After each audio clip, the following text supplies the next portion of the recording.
Welcome to another episode of Breakaway from the Rat Race. And today I have the pleasure of speaking with Vernon Beckford.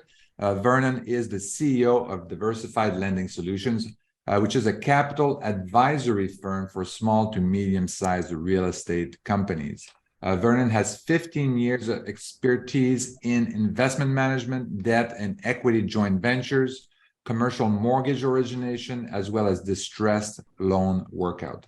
In addition to his employment at companies such as Credit Suisse, he had made early stage investment in technology, operating businesses, as well as commercial real estate enterprises. Vernon, welcome to the show. Thank you for having me, Eric. Great to be here. Well, so tell us more about Diversified Lending Solution and how you got involved with Diversified Lending Solution, and kind of like how you got involved on the lending side of things in the first place. Sure. So when I was in college at Columbia University, I was looking at career paths. I was interested in banking, and I ended up working at Credit Suisse as a burgeoning investment banker. And one of the things that really got me excited as I was hopping in throughout the bank was real estate. It was something that was tangible to me. It was something that I could see how the impact of financing a deal would actually result in some outcome, whether that be renovating a property or providing housing or providing quality retail. And so it was exciting being in the middle of something that seemed to have such a big impact in terms of how people lived. And so as that evolved and I learned more and more about the debt world, I started to really become intrigued by how much debt really does, for lack of a better term, rule the world, and how many of these deals, no matter how big they were or small how small they were, debt played a major part in getting them done. And so the more I figured I could learn about debt, the more I could actually understand how big transactions got done. Now, one of the things about how that led us to eventually start Diversified Lending Solutions was you get really excited as a young professional. You're doing these mega deals that you see get coverage in the Wall Street Journal and all these publications. And then you say to yourself, well, shoot, I should do a small deal on my own, right? And you go out to your friends and you try to cobble together some resources to go do a small deal. And you realize very, very quickly that those resources that are just kind of there and are just a well-oiled machine for a big company that you were just working with and working for are not really there for small businesses. Yeah. So in terms of figuring out, okay, how do I get a loan? How do I get approved for a loan? Why is it so hard?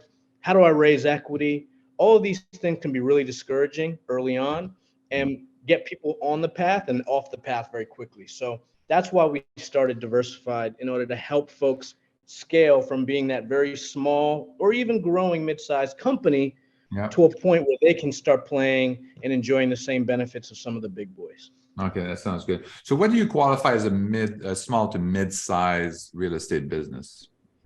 So our sweet spot is really on transactions in the $1 to $50 million range. Okay. And that's a big window, right? But the reason why it's so big is that we cover both residential and commercial investment. So you could very easily see a fix and flip or a single family rental deal that's $500,000, $1 million, $2 million, but very quickly you can get in the commercial segment, and before you know it, you're into the 20, 50, even $100 million space. Yeah, it doesn't take very long to get there. Yeah, that's for sure. Do you loans also on like a individual single family rental, or you would just do that as a portfolio with multiple properties? So we do both. We do lending on a standalone basis for fix and flip and single family rental properties. And we also work with larger owners of portfolios that are looking to finance those as well. Okay, that's good. So tell me about kind of like debt, right? I mean, you mentioned debt, and a lot of people are kind of like, oh, debt is bad, or debt is, in my opinion, I think if you have, you also can have like very good debt that are really accelerating your returns. So what would you consider something that's a good debt, a bad debt? Especially as we're entering in this situation, a lot of people are looking for credit. They're looking for loans for things. So what are some of the good loans that people should get into right now versus, some of the bad loans they should avoid? Sure. So when I think about good and bad debt, right, specifically as it pertains to investment properties, bad debt in my mind is debt that does not enable you to grow.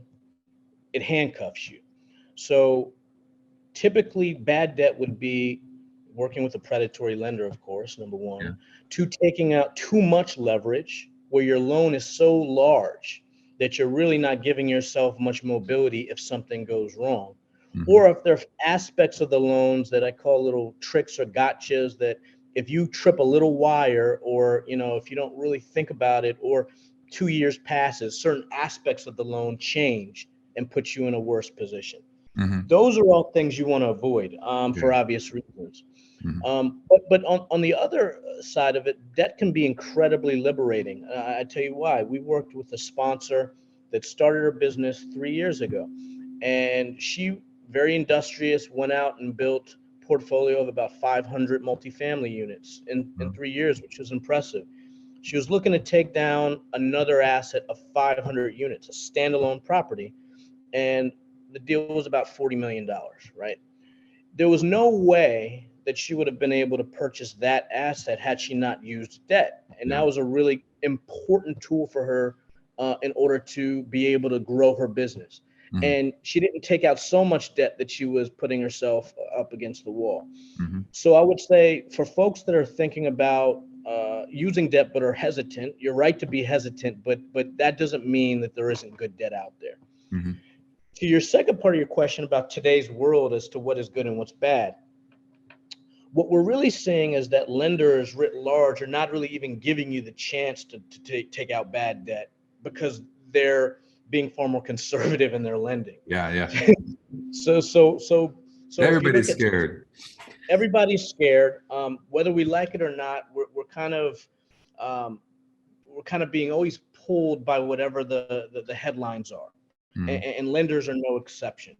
And so what you're seeing is that across spectrum, whether it's a debt fund, whether it's a bank, whether it's a securitization shop, they're all saying, okay, we don't want to be the one that got caught, Yeah. making bad loans when everyone is saying there's a recession on the way. And so, if anything, the problem we're seeing is that borrowers who are looking to buy real estate are having a harder time doing it because they simply can't get as much debt as they want. Hmm. And that's a problem that I think they're going to experience as long as we continue to see the sustained increase in interest rates through the Fed, which I anticipate we will continue Hmm. into 2023. Yeah.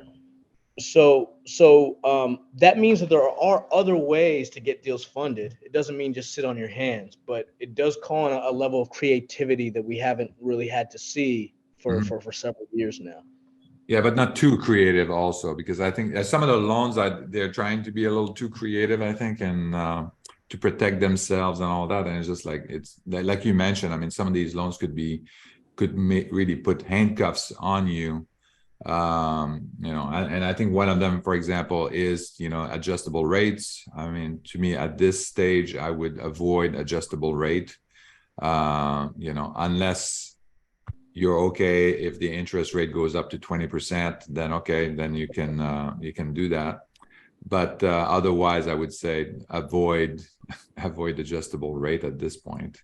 Well, one of the things I'll say to kind of chime in on what you're saying is about a year ago or less than a year ago, when the winds of change were on the horizon, we Mhm. started telling our clients, listen, it makes sense, even if it's not required under the loan docs. If you're getting a floating rate loan or adjustable rate loan, you should strongly consider either an interest rate cap Yeah. or considering interest rate swap, where you can essentially take that floating rate and swap it for a fixed rate instrument, and pay the cost of doing that up front, right? Yeah. Because it's going to pay off from the back end. No one wants to hear why they should have to go in their pocket and pay more today. And so a Mhm. lot of folks said, yeah, I know rates are going to go up, but don't want to spend the cost. Yeah. Now, what we've seen is that many operators are looking back and saying, wow, it's felt expensive then for the insurance policy, if you will, on my interest rate.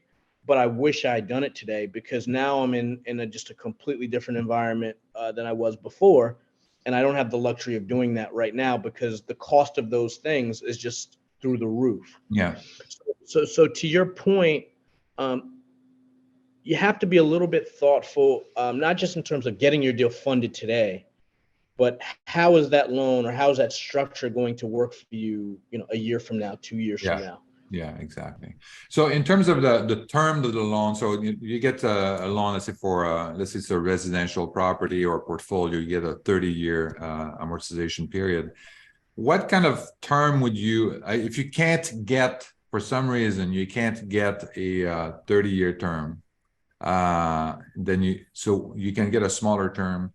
What would you recommend in terms of term? Like, would you say like a 5-year, like a 5-year one, or a 10 or a 15? What would your recommendation be? It strongly depends on the strategy. So Mm. clearly, if you're doing a fix and flip strategy, that's going to be usually a 12 to 18 month business plan. And then you're going to want to roll into permanent financing.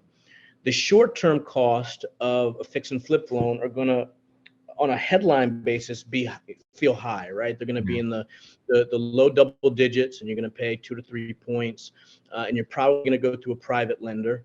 But the good thing is that if you actually can close that business plan relatively quickly, you're going to refinance into a much more affordable permanent loan. Mm-hmm. Now, what we saw was that, a year ago, you could go and get on a single family rental project 80%, LTV Yeah. in the fours, Mm-hmm. and on a 30-year AM, and you'd feel great about it, right? And you can cash flow that asset and make Yeah. money. Yeah. Now that business really has completely shifted, and Yeah. that money is in the sevens plus. And Mm-hmm. so really, if you're going to buy today, you're really going to do one of two things. You have to adjust your pricing to reflect the fact that the cost of debt has gone up, and that means you have to lower your, or you're making a bet that rates are going to come down um, sometime in the future, call it a year, 2 years out, Mm-hmm. such that you're okay absorbing what's known as the negative ARB, meaning Yeah. that you're actually paying out more in debt service than you're receiving in Mm-hmm. income, which I Yeah. wouldn't recommend as a Yeah. general business plan, right? Yeah. Because you think that you're going to be able to rotate into cheaper debt down the road. Yeah. Really, the only folks that are doing that are very, very well capitalized. They don't Yeah. really need the debt, and they Yeah. have a very, very long-term horizon. For the average investor that's looking to buy a residential investment property, I don't think that that's a very effective strategy. Mm-hmm. And so it really comes down today into being very thoughtful in the price that you're going in to buy assets. Yeah. And if it can't cash flow, unless you have a very, very strong view as to appreciation and why it makes sense to do that, I'd be very cautious in stepping into that type of Yeah. arrangement. So what I'm saying is also that the cash flow is kind of, as long as it cash flows, even like pays for itself, yeah, it's not going to cash flow as much as it was last year or the year before that, right? So, but as long as it pays for itself and there's a little bit of a residual amount, I think it's still a good time to buy something, because a lot of companies have focused so much on, and including me, on cash flow, and we selected the market for cash flow, and but cash flow is one aspect of the return. If you look at the overall return, the appreciation is also a significant, even at a very low appreciation rate, even if you say like 3% appreciation, which is the average over the last like 80 years. Mm-hmm. Even at that, I mean, it's still a very significant return on the overall, on your cash, on the cash that you invest on that property. So not to be, and in fact, it's actually bigger than the cash on cash return for the, just for the net cash flow.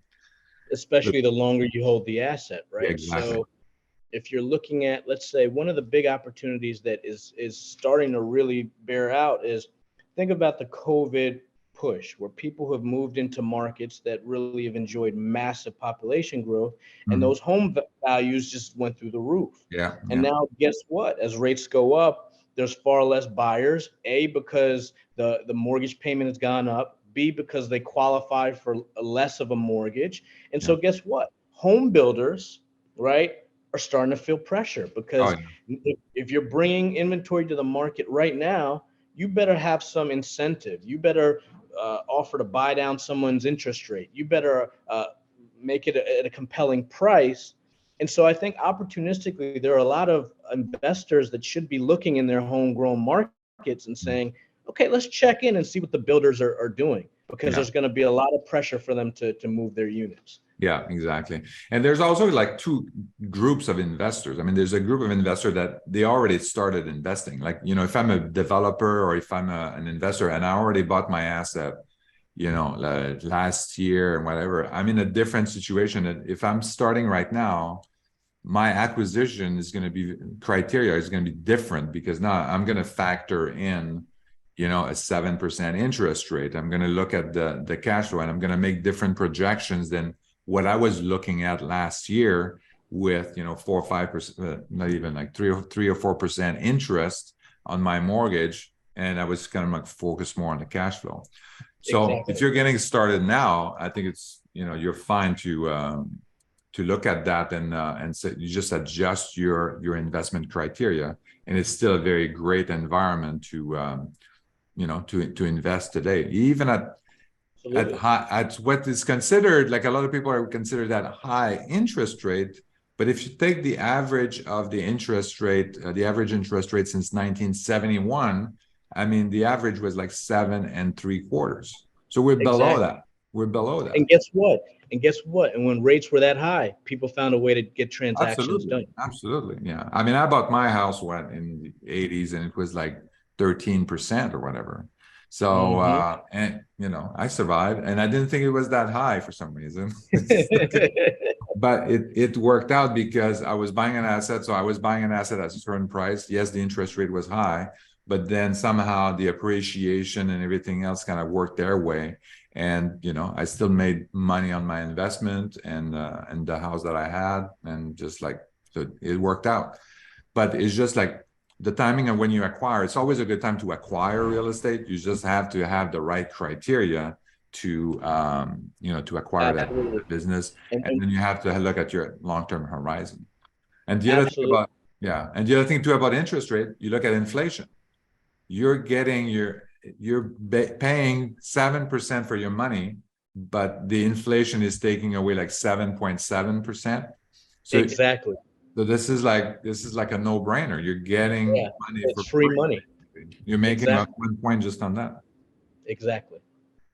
You make money in real estate on the buy, and that's something for your listeners always to remember. So as long as you're thoughtful going in, that's really where you get the true opportunity for monetization.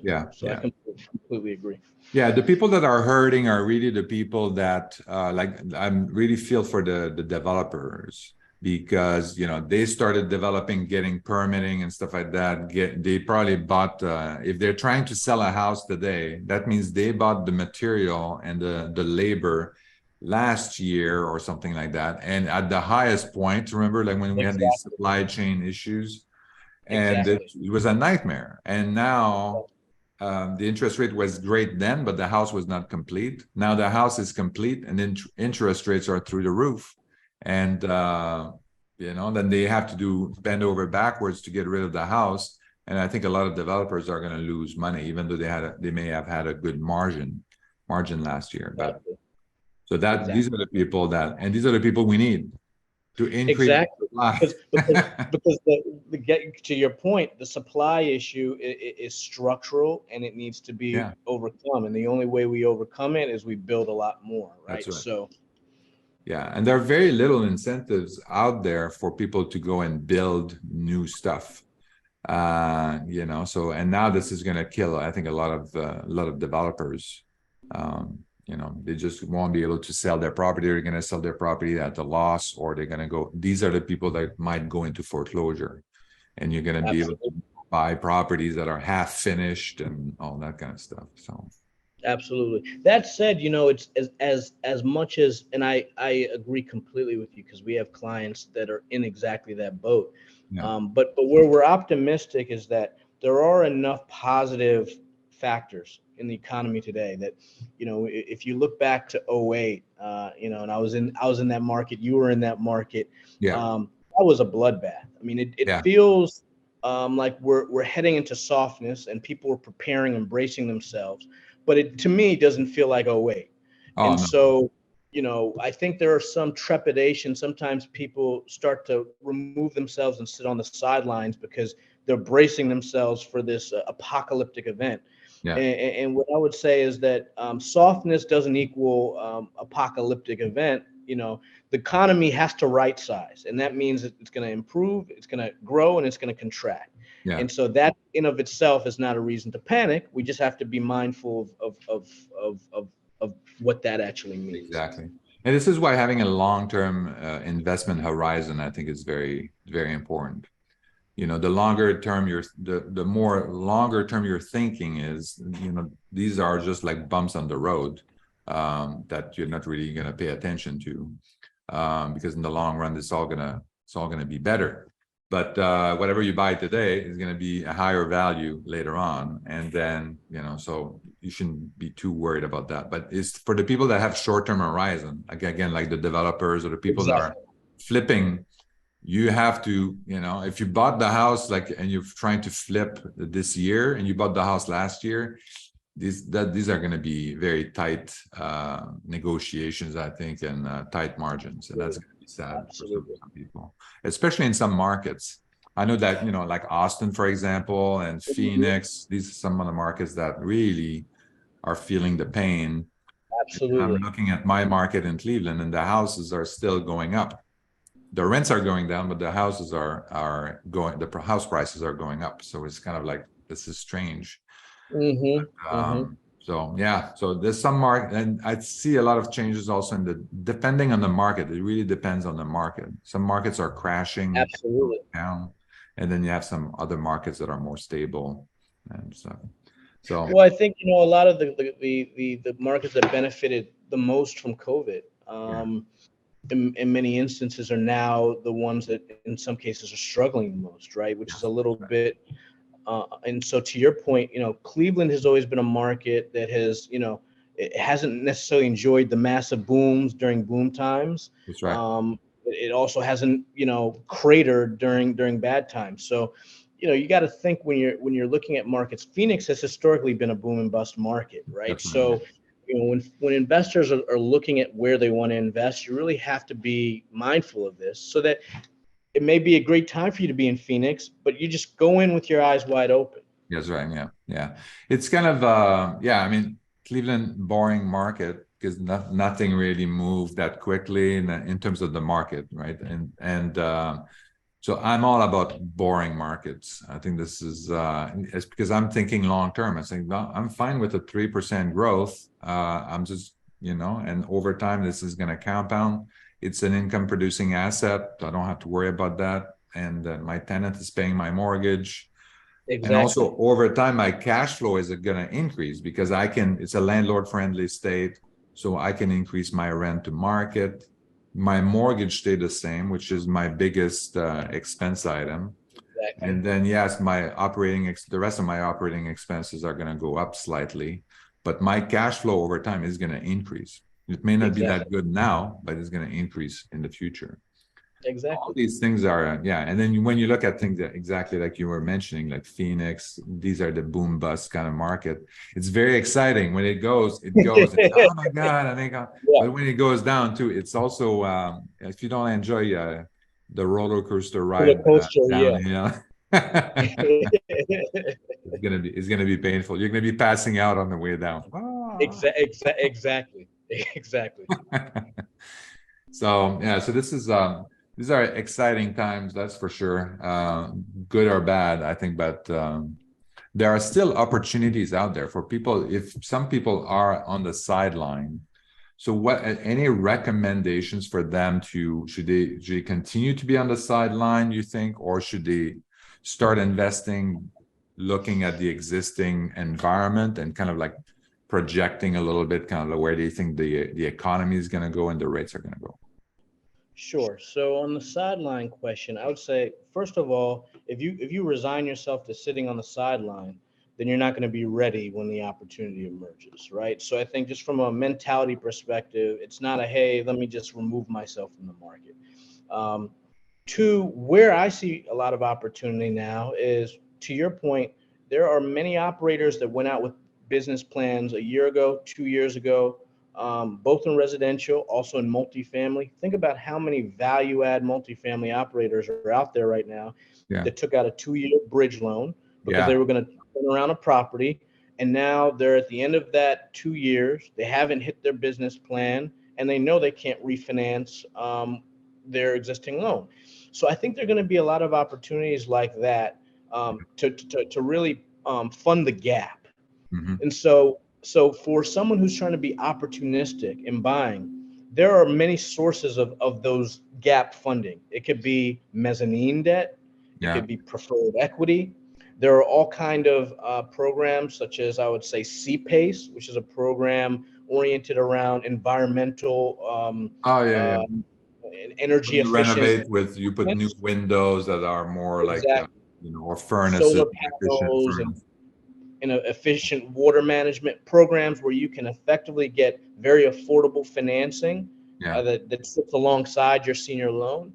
Yeah. So there are all kind of tools. I would call them tools that are at people's disposals now to Mm-hmm. actually to fund their deals. Yeah.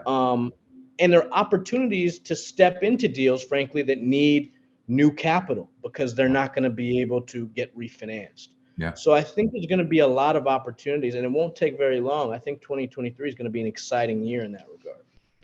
Yeah, I hope you're right. I hope you're right. I think even though the inflation went down significantly last month, maybe that's going to force the Fed to kind of like, okay, well, I think they're going to continue to increase the rate, but maybe at not such a fast pace.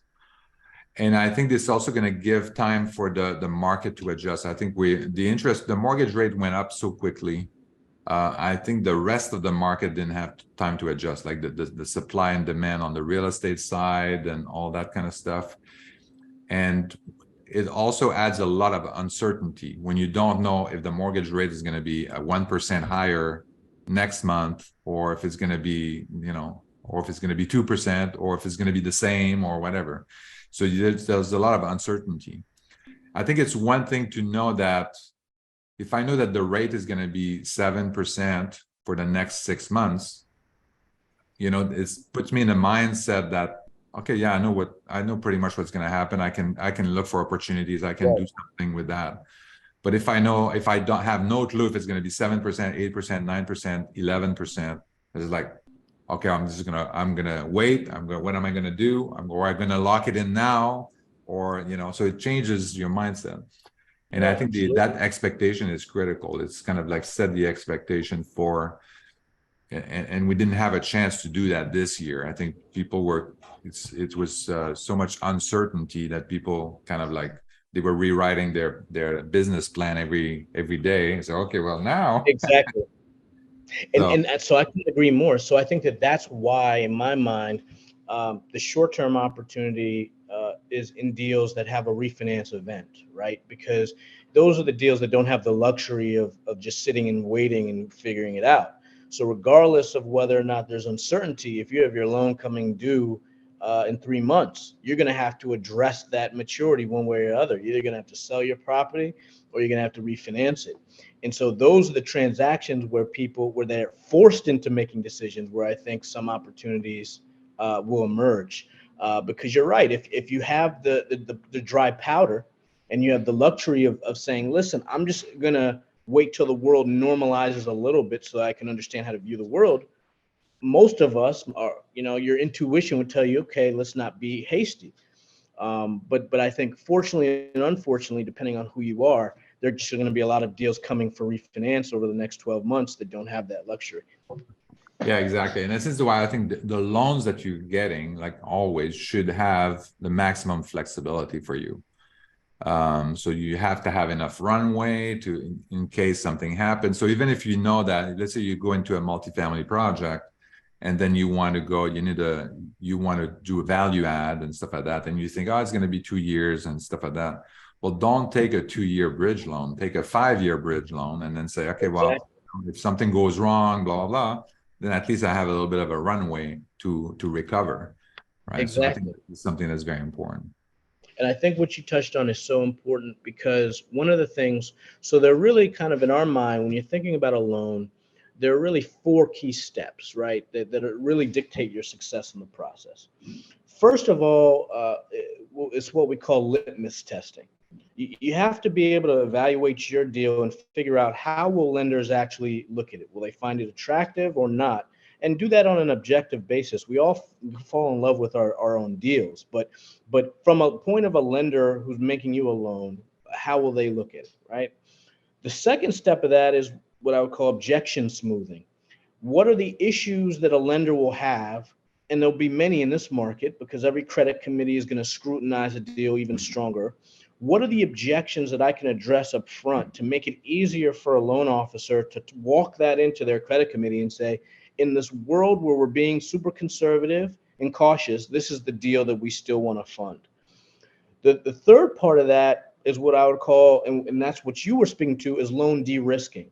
Once you have a lender that has said, I'm interested in your deal, and let's say offers you that 2-year bridge loan, well, loan de-risking would be saying, hey, I think my business plan is 2 years, but I'm going to bake in extension options into my loan. And even if I have to pay a point per extension, because I know that's going to buy me time, because I know in this market it may take me longer, or anything around offering personal recourse, right? Let me negotiate to a partial recourse or to non-recourse if I can give them something or to your point earlier in the conversation about setting yourself up trip wires, financial disclosures. Am I going to have to be spending all day and night putting together paperwork to show the lender to meet financial disclosure requirements? Let's make those reasonable so I can focus on my business plan.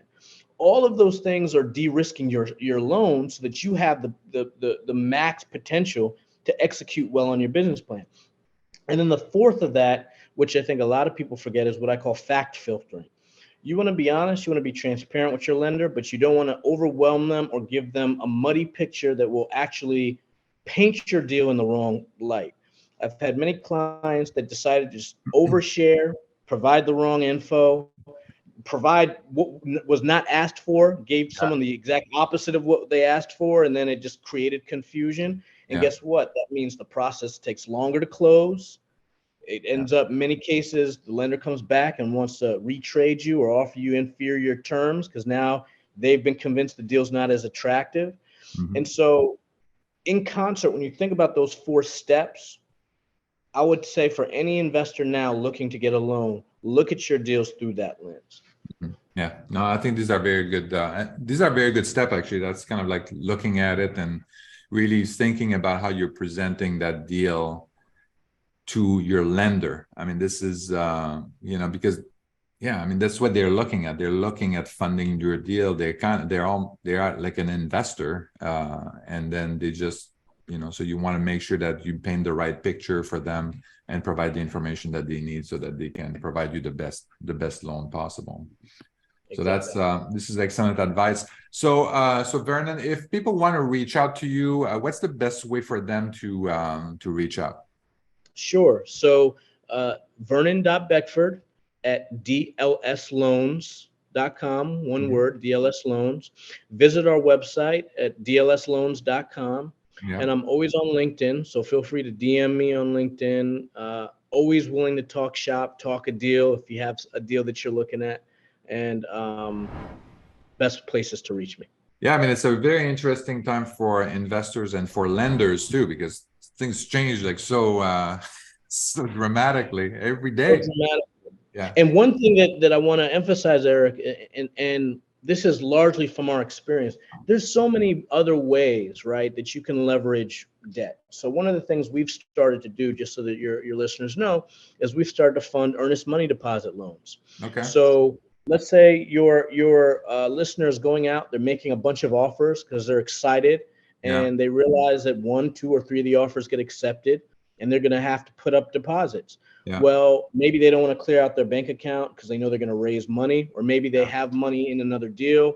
There's some liquidity issue they want to address. We can do that. One of the other things I would also say to some of your listeners who may be really building out and rounding out their team is that if they're looking for a key principal to sign on the loan guarantees. And for some of your listeners that may not know, when they go to the bank, even if it's a non-recourse loan, there'll be what are called recourse carve-outs, where there'll have to be an individual to sign on the loan if bad things happen, i.e. if someone dropped toxic waste at the site or someone committed fraud.